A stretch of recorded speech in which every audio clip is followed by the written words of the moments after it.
तो गाइस मैं हूं अंकित और आप देख रहे हैं रेसलिंग फैंस नेटवर्क। शुरू करते हैं भाई अपनी बात को हम लोग सबसे पहले क्रिस जेरिको से। तो भाई क्रिस जेरिको को लेके एक बहुत ही मैसिव अपडेट है। तो भाई क्रिस जेरिको के फैंस ध्यान से सुनिएगा एंड आराम से बैठिएगा बिकॉज आपको मजा आने वाला है। अपडेट ये निकल के सामने आई है कि डब्ल्यूडब्ल्यू वाले क्रिस जेरिको को वापस लाने वाले हैं एक रिटायरमेंट टूर के लिए and hall of fame induction के लिए। रेसलिंग ऑब्जर्वर न्यूज लेटर की अपडेट है। कहा जा रहा है कि the reported idea from those in WWE is that Chris Jericho is returning for a retirement tour and hall of fame induction.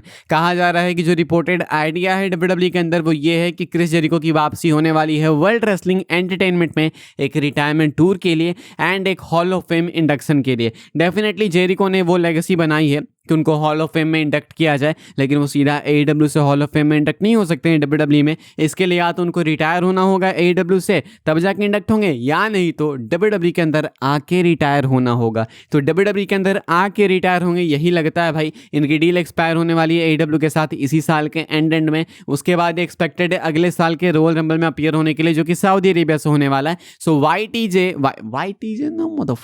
Y2J can come back to WW भाई and he will be back very soon. आपको Rumble में Y2J की वापसी देखने को मिल सकती है and then he will go on the retirement tour and then you will see him getting inducted into hall of fame and then just like that Chris Jericho will retire from WWE and from wrestling. तो Jericho के fans के लिए एक बहुत ही massive update है। बस मैं चाहता हूं कि जब जेरिको वापस आए तो उसी जैकेट के साथ वापस आए, उसी सेम थीम के साथ वापस आए, लाइट्स ऑफ हो, जैकेट्स उनकी जलना चालू हो, जैकेट्स लाइट अप एंड उसके बाद Y2J का थीम हिट हो, प्रॉपर तरीके से पायरस फुटे एंड देन क्रिस जेरिको की वापसी हो। जेरिको वापस आएंगे तो कोडी एंड पंक के साथ डेफिनेटली फ्यूड्स देखनी है इनकी बिकॉज ये दोनों भी AEW से आए हैं भाई वापस। तो ऐसे में बनता है देखना, इन तीनों का एक ट्रिपल थ्रेट मैच बनता है ऑनेस्टली बोलूं तो। लेकिन फिलहाल ज़्यादा दूर की नहीं सोचेंगे, ज़्यादा सपने देखना भी अच्छा नहीं होता भाई डब्ल्यूडब्ल्यू फैंस के लिए। तो ये 3 मैचेस मैं देखना चाहूँगा, 3 क्या मतलब ये ट्रिपल थ्रेट मैच देखना चाहूँगा। बाकी आपस में कंपीट करें तो ठीक है। बाकी जेरिको को लेकर ये एक मैसिव अपडेट है। आगे बढ़ते हैं गाइस, हम लोग बात करते हैं अगली स्टोरी के बारे में जो कि जॉन सीना को लेकर। तो भाई जॉन सीना के फैंस के लिए भी एक बहुत ही मैसिव अपडेट है। तो दिल थाम के बैठिएगा भाई।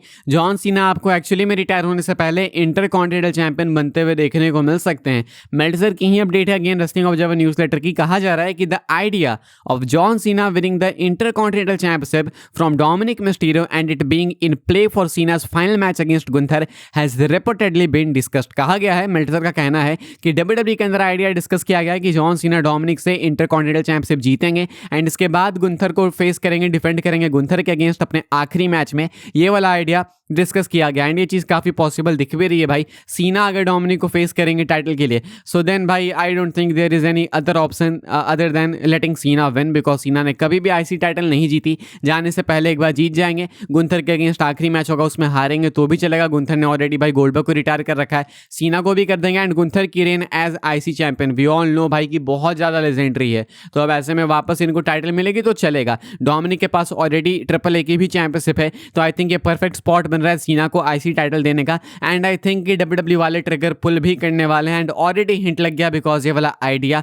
पिच किया गया है, डिस्कस किया गया। सो मोस्ट प्रोबेबली आपको सर्वाइवर सीरीज में सीना एंड डॉम का मैच देखने को मिलेगा एंड वहां पे आपको डॉम यानी कि डर्टी डॉम यानी कि डोमिनिक मिस्टीरियो को बीट करते हुए दिखेंगे जॉन सीना एंड जीतते हुए देखने को मिलेंगे आपको WW intercontinental championship and then Saturday night's main event में डिफेंड करते हुए हारते हुए दिखेंगे अगेंस्ट गुंथर एंड इस तरीके से सीना बन जाएंगे ग्रैंड स्लैम चैंपियन। क्या आप देखना चाहोगे भाई होते हुए, हाँ या फिर ना, लिख के बताना। टाइटल के साथ सीना रिटायर नहीं हो सकते तो या तो भाई अगर सीना चैंपियन बन जाए तो स्पॉइल हो जाएगा कि हाँ गुंथर के अगेंस्ट हारेंगे, या नहीं तो सीना चैंपियन बनेंगे ही नहीं। आगे बढ़ते हैं गाइस, हम लोग बात करते हैं अगली स्टोरी के बारे में। मैं आपको बहुत ही वियर्ड अपडेट बताने वाला हूं जो कि सुन के आप भी बोलोगे कि क्या बकवास है ये। मैं आपको बताता हूं डब्ल्यूडब्ल्यू वाले भाई अब अपनी स्टोरी लाइंस के लिए AI का यूज़ करने वाले हैं। जी हाँ, चैट GPT, ग्रॉक जैसे सॉफ्टवेयर में से किसी एक सॉफ्टवेयर का यूज़ करने वाले हैं। मैं आपको अपडेट बता देता हूँ। कहा जा रहा है यहाँ पे कि डब्ल्यूडब्ल्यू वालों ने एक new senior director of creative strategy hire किया है साइरस कोवसारी नाम से, जो कि AI based story telling and integration पे काम करने वाले हैं। बेसिकली एक बंदा AI को हैंडल करने के लिए इन्होंने हायर किया है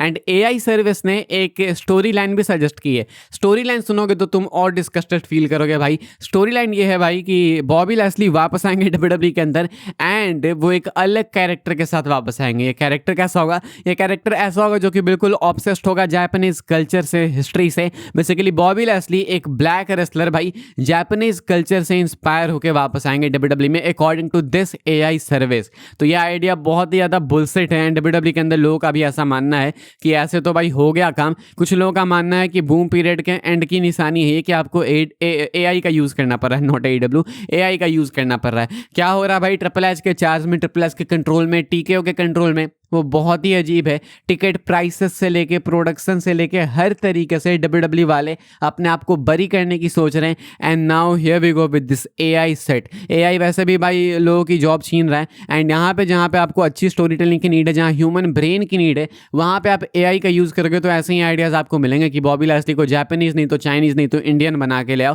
ऐसे ही आइडियाज़ आपको AI देने वाला है, इससे ज़्यादा नहीं। आगे बढ़ते हैं गाइस, हम लोग बात करते हैं अगली स्टोरी के बारे में, जो कि विंस मैकमैन को लेकर। तो भाई विंस मैकमैन के केस को लेकर मैंने आपको अपडेट बताई। रेकलेस ड्राइविंग वाले केस को लेकर अपडेट पिछले वीडियो में है, जाके देखिए विंस ने वो केस डिसमिस किया या फिर क्या हुआ, वो देखोगे आपको पता चल जाएगा। लेकिन विंस की मैं आपको फोटोज दिखा रहा हूँ। अभी ये जो आप देख रहे हो ना, ये विंस मैकमैन की लेटेस्ट अपीयरेंस। इसी कोर्ट हियरिंग के लिए विंस आए थे, एंड ये बाल इन्होंने जो बीच से सफ़ेद करा लिए, स्टिल लुकिंग यंग। मतलब ऑब्वियसली बिल्कुल जवान वाला यंग तो नहीं, लेकिन एज के हिसाब से he is looking very young, and सही लग रहे हैं भाई विंस मैकमैन। रेकलेस ड्राइव करने वाला एक ओल्ड मैन कुछ ऐसा ही दिखना भी चाहिए ऑनेस्टली बोलूँ तो ये है भाई विंस मैकमैन की latest appearance, latest pics Vincent Kennedy McMahon की। आगे बढ़ते हैं गाइस, हम लोग बात कर लेते हैं भाई अपनी आखिरी स्टोरी के बारे में, जो कि WWE क्राउन जूल 2025 की रेटिंग्स को लेके। क्राउन जूल की स्टार रेटिंग्स निकल के सामने आ चुकी है from Dave Meltzer, and John Cena AJ Styles के मैच से स्टार्ट करेंगे। इस वाले मैच को 5 में से इन्होंने 4.75 की रेटिंग्स दी है, यानी कि बस 0.25 रेटिंग्स कम है एक 5 स्टार मैच के लिए। बहुत ही अच्छा मैच था, फिल्ड विद ट्रिब्यूट्स, एंड बहुत ही बढ़िया मैच था, शो का बेस्ट मैच था। तो 4.75 डेफिनेटली डिजर्व करता है वाला match. Then Rhea Ripley and Iyo Sky versus Kabuki Warriors का मैच एक अच्छा मैच होगा, मैंने देखा नहीं, लेकिन यहाँ पे रेटिंग है 4.25 की, एंड फैंस ने भी काफी अप्रिशिएट किया था। सेथ रॉलिंस कोडी रोड्स का मैच, जिसमें सेथ रॉलिंस जीतते हैं। इस वाले मैच को रेटिंग्स मिलती है भाई 3.75 की। आई थिंक डिजर्व्ड रेटिंग्स है, बेटर भी नहीं होना चाहिए इससे, एंड इससे बेकार भी नहीं होना चाहिए। देन है Roman Reigns and Bronson read का मैच, एंड इस वाले मैच को मेल्टजर ने रेट किया है 3.5। एंड देन अपना lowest rated match Stephanie Vaquer and Tiffany Stratton का 3.25 की रेटिंग्स के साथ में। तो हाईएस्ट रेटेड मैच अपना सीना एज स्टाइल्स का 4.75 के साथ में, एंड लोएस्ट रेटेड मैच अपना Stephanie Vaquer and Tiffany Stratton का 3.25 की रेटिंग्स के साथ में। तो ये भाई WWE क्राउन जूल 2025 की star ratings according to Dave Meltzer. क्या आप लोग अग्री करते हैं, हाँ या फिर ना? लिख के बताइएगा। नहीं करते हैं तो अपनी रेटिंग्स आप लोग डेफिनेटली कमेंट्स में डाल सकते हैं। एंड इस वाली वीडियो के लिए भाई यही सारी अपडेट्स थी। आई होप्स आपको इन्फॉर्मेशन मिली हो तो वीडियो को लाइक कीजिएगा, शेयर कीजिएगा, एंड सब्सक्राइब कीजिएगा चैनल को, ताकि आने वाले टाइम के अंदर आपको और भी सही WWE के अपडेट्स वगैरह सबसे पहले देखने को, जानने को मिलते रहे। फॉलो कर सकते हैं आप लोग मुझे इंस्टाग्राम एंड ट्विटर पर, लिंक आपको मिलेगी डिस्क्रिप्शन में। ज्वाइन कर सकते हैं व्हाट्सएप चैनल को, उसके भी लिंक है डिस्क्रिप्शन में। मिलूंगा मैं आपसे अगले वीडियो में जल्दी ही, तब तक के लिए goodbye, thanks for watching.